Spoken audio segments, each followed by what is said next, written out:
Et en fait, c'est un... Il y a plus de nuit. Ce matin même, il y avait une émission de radio qui reprenait pendant la résistance le rôle du Parti communiste de la résistance. C'était un parti de résistants, le Parti communiste a fait des saloperies. Oui, non, mais d'accord. Voilà. Il y avait des purges, il se faisait descendre les... Ouais, bon, et alors, je posais la question un peu, de dire c'est un parti de résistance, ça excuse pas tout. On ne peut pas dire c'est un parti de résistance et puis nier qu'il y a sans doute, je ne connais pas très bien le problème, mais des fanatiques religieux au sein du Hamas qui amènent des actions, des actions et des exactions. C'est tout. Moi, je dis, j'ai du mal à me positionner sur le Hamas. Dans les pays maghrébins, au sein de la guerre en Algérie, Ma question ne posait pas de religion. Non. Il n'a pas été un musulman ou je sais pas quoi. Des résistants, terroristes sur eux. Entre guillemets, c'est pas des terroristes. Vous voulez l'Algérie mais c'est pas religieux. Non, pas de religieux. De résistance. Il est religieux, mais c'est d'abord de résistance contre l'occupation. C'est ça la question essentielle en France.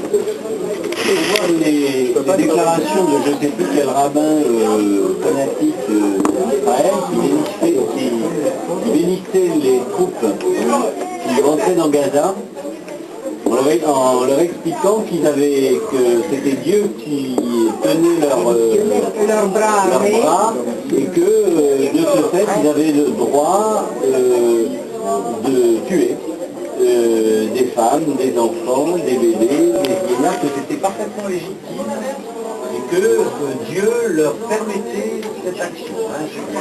Tu as vu cette déclaration?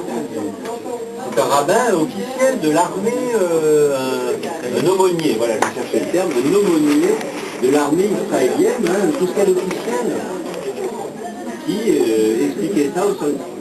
De toute façon, le fanatisme religieux, je crois qu'il est des deux côtés. Le Hamas est parcouru de courant. Tous les observateurs le disent. Il y a les jeunes, il y a les vieux, il y a les modérés, il y a les fanatiques. Et on radicalise un mouvement. Donc, si on discute avec, on favorise les modérés. Si au contraire on tape dessus, on favorise la radicalisation. C'est un jeu à deux en fait. C'est ce qui n'était pas tant d'Algérie aussi. Et si on parle de religion pendant ces guerres, parce qu'on veut faire croire que c'est un conflit religieux. Alors, c'est une question de territoire. Oui. Alors ce que je voulais dire, moi, c'est que j'ai bien compris que vous meniez un combat pour rétablir une vérité, lutter contre une contre-vérité, et en ça, tout à fait respectable. Cependant, le problème que je pose, c'est pour les familles d'aujourd'hui et les familles de demain. Et la question que je vous pose, je me permets de vous poser,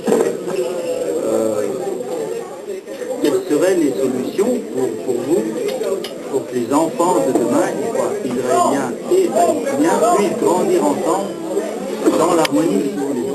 Donc, quelles seraient les solutions que vous voyez au monde? Tout le monde, quand on lit des déclarations, on entend toujours dire la solution, elle est évidente pour tout le monde, mais elle s'éloigne de plus en plus. Ça serait déjà de respecter que l'occupation, oui, la résolution que déjà il y ait plus d'occupation, ça serait déjà énorme. Je pense, mais bon, on s'en éloigne, c'est pas très loin. Il y a l'eau, il y a la question de l'eau. Oui, Vous la posez fort la question pour ceux qui sont dans les marches. Pour continuer ce qui a été dit tout à l'heure, vous avez dit les deux livres dont vous avez parlé ne transforment pas la société israélienne. Est-ce qu'on a une chance, quelque part, de trouver le moyen de cette transformation? Est-ce qu'il y a suffisamment de gens qui, comme vous, ont changé ou réfléchi dans ce sens-là? Les opposants à la politique israélienne en Israël sont minoritaires et très courageux. Et se mettent tout le monde à dos. Oui, mais c'est toujours comme ça. Et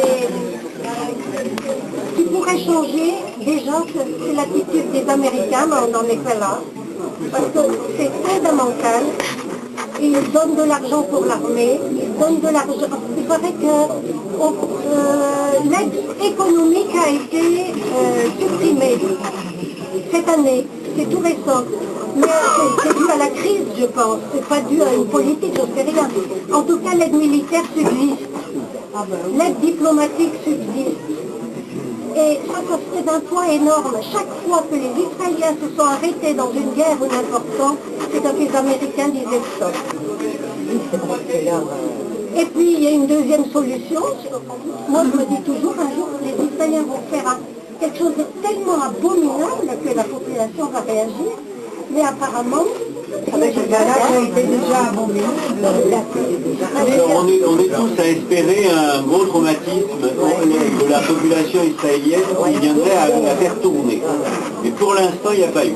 Il faut savoir que c'est une population qui est névrosée, la population israélienne, qui vit sur les nerfs, qui, dans sa tête, je parle, et dans sa généralité, c'est une population névrosée.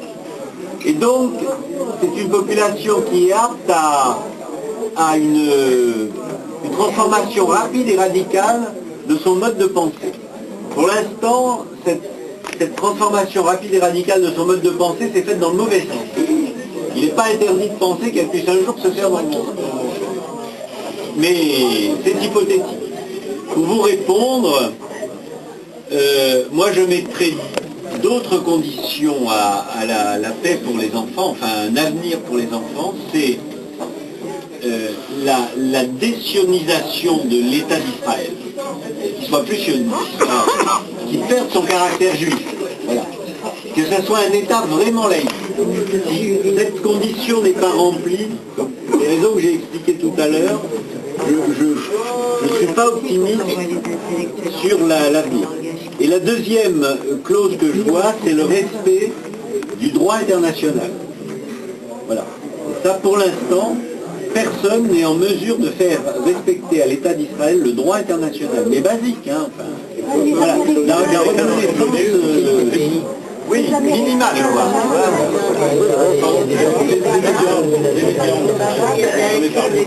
Ils ont été comme ici pour les médias en Israël. Est-ce que quelqu'un connaît un petit peu le travail des journalistes? Les médias en Israël, en temps de guerre, on a vu comment ça se passe. Regarde, Je parle en temps normal. un truc par exemple qui est significatif de ce que je disais tout à l'heure. Les médias en Israël et la façon dont ils mesurent l'opinion. Je ne sais pas si vous avez entendu, qui le détient. Attends, le fameux sondage qui explique qu'il y avait 95% de la population israélienne qui soutenait l'agression contre Gaza. Alors moi je ne suis pas matheux, et quand j'ai vu ce sondage, j'ai dit, attendez, 95%, ça veut dire, puisque il y a 20% d'Arabes, attends, qu'il y a 15% d'Arabes, que les trois quarts des Arabes soutiennent, et alors la totalité des Juifs, et 95, excusez-moi, les trois quarts des Arabes qui soutiennent l'agression. C'est pas possible. C'est pas possible qu'il y ait les trois quarts des Arabes qui soutiennent l'agression contre leur frère à Gaza. Alors attends, laisse-moi finir. Alors